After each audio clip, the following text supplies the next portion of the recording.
starting slightly early. I like it. Yes. There you go. So this even works. Fantastic. This is no idea what that is. All right, there we go.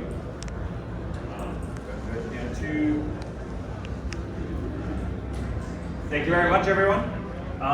This will be a very brief 10 minutes, which I know you have time on fasting, so this actually works. This will be very brief minutes. Thank you, everyone, for coming. I'll talk about the ANOMA decentralized operating system, or distributed operating system, and how it allows you to get privacy everywhere. And specifically, it does one thing that most other systems don't do, which is it gives you both data as well as structured privacy. I.e., the data that you're operating on is private, but also the functions that are being invoked are private. But maybe let's start with a sort of brief interlude of why privacy actually matters.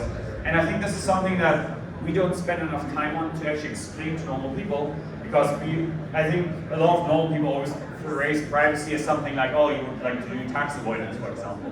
But I would actually argue that everyone in this room should spend a lot more time explaining to why privacy matters, and I think we should focus roughly on especially the first and the last point, which is privacy is really fundamentally it's about national/community defense. And I say community defense here because not everything is about national borders, but I think this is a very important phrasing because so I live in Switzerland. I'm not originally from Switzerland, but one of the big realizations that you have to have as a small country is you will never be able to defend your financial system against large-scale nation-state attacks, right? And so privacy is not actually the point that you're trying to hide from your own government, but more that you're trying to build a financial system that's resilient enough, even if you're a small place, so that you can withstand larger nation-state attacks. And think about the easiest way to get Ethereum banned tomorrow is to essentially move all of US commerce onto public Ethereum. Because at day T-+2, the NSA will go, this seems to be like a bad idea to open source off all our financial commerce data to North Korea, right? So privacy, it's not so much as you want to hide something from your local community or your local government, rather you want to build resilient communities, resilient nations, and this is why you need privacy. The other one is fungibility of assets, i.e. you don't want to allow people to discriminate against you based on certain transaction patterns, essentially.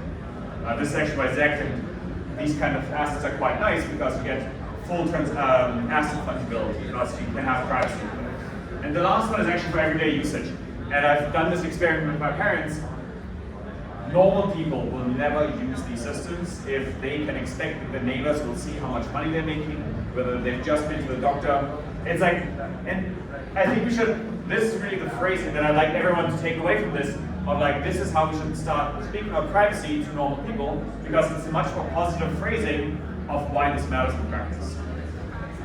I'll just quickly skip over this. So, what is the ANOMA DOS? And at the very high level, it's a distributed operating system. You can think of it as Windows 95. It runs wherever you would like it to run. So for example, 3 days ago we deployed this to Aurora. So it runs on Aurora now, so it comes to all the assets. It also runs in Arbitrum, Optimum is in Ethereum. Pretty much wherever you can implement the operating system, ANOMA, the DOS will run. And then on top of this decentralized operating system, or distributed operating system, you can actually build applications.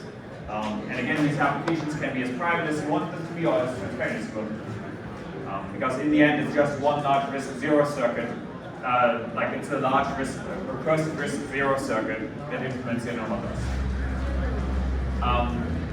And the nice thing that it does is it abstracts blockchains away into one unified interface. So rather than, because one of the big problems that I always had with having many chains is that I had to keep using new applications wherever I went. And with the ANOMA DOS, we can just have the same application and it runs wherever you'd like it to run. If your local government wants to run a blockchain-based system, if your local government runs the EVM on a single server, we can deploy the ANOMA DOS to that single server, and now all the applications that also work on Ethereum or on Near also run on your local government instance. It's kind of the nice thing about passports and SIM cards was always that I could buy a SIM card in Switzerland and it would still work in the US. This is kind of the same thing here, where it's applications become very important. And here I'd really like to highlight, maybe you can't see that.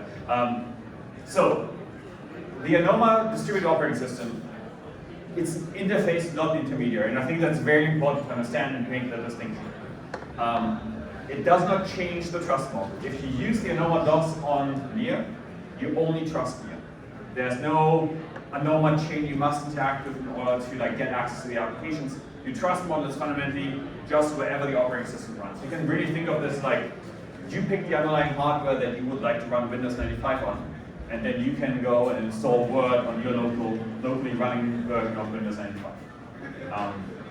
Yeah, it provides a level of abstraction that's compatible with existing chains and VMs. It changes the state model quite a bit.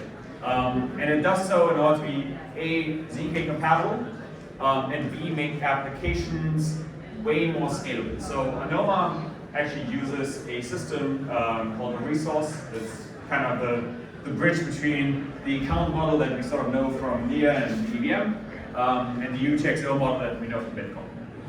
And fundamentally, it enables a new paradigm of content-centric applications.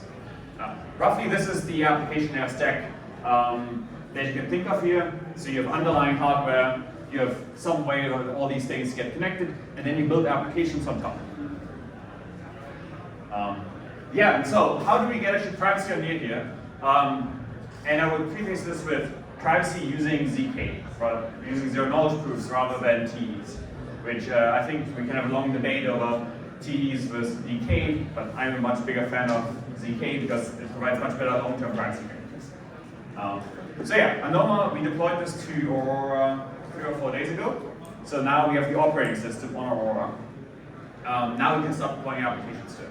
And so the first application that we're going to deploy is ANOMA Pay. It's a specific application, it's a specific dApp that is now capable of running on the DOS on Near. And the really cool thing is that it gives you fully asset-agnostic privacy for any sort of transfers. So you have viewing keys, you have discovery keys. You can take any asset that exists on Near and use ANOMA Pay here in order to transfer this around privately.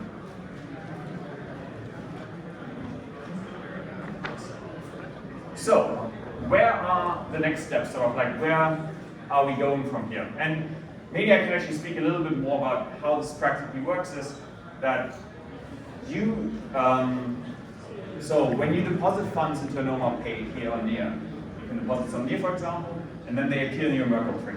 And essentially, when you then want to spend them, you would take this resource, reveal the nullifier that is attached to this resource, and then generate output resources. For example, I could then send part of my resource to you. So for example, if I start with 10 Near, I'd send 5 to you, and then I'd return 5 as a change output to myself. If you're coming from Bitcoin land or the UTXO model, this is very familiar to you. We've done some interesting things to make the application very nice to use, because it also includes a thing called a discovery key, which I think most people underestimate actually the importance of. Because once you have private state, the question of how you will use interface actually becomes very challenging, because, well, no one really has the data, and really in order to figure out whether, for example, you have some money on a system, you have to decrypt every single system every single resource in the system in order to figure out which resources belong to you. What we do with ANOMA Pay, though, is that there's a discovery key that you upload to any indexing service. That discovery key will only allow you, the indexing service, to figure out which resources belong to you, but not able to decrypt the resources. So, as a result, then the indexing service can just stream encrypted resources to you, and you locally decrypt this. I thought this was a very neat hack because, or not hack, but a very neat feature, because it allows you to actually build very good user interfaces, which has historically been an incredibly big challenge given these private systems. So, what's the next steps though? So now we have private transfer simply working. And the nice thing is it's very easy to scale this out. If you want to now run a localized system in your home country or your home county, wherever you are, you can just take exactly the same stack. The user interface doesn't change.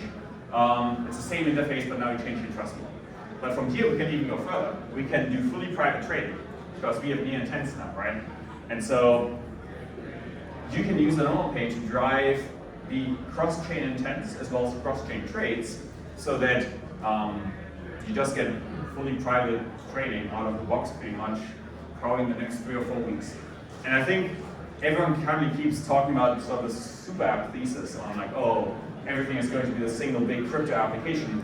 And really fundamentally, I think this is sort of the first step towards it. Because I think for any technology to get sort of large scale traction, it's going to require privacy. And privacy is very difficult to put in as sort of an afterthought.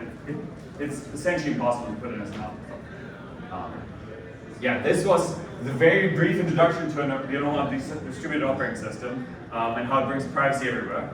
If you'd like to learn more, you can connect with me and us over here, and you can also come to me afterwards. Thank you very much.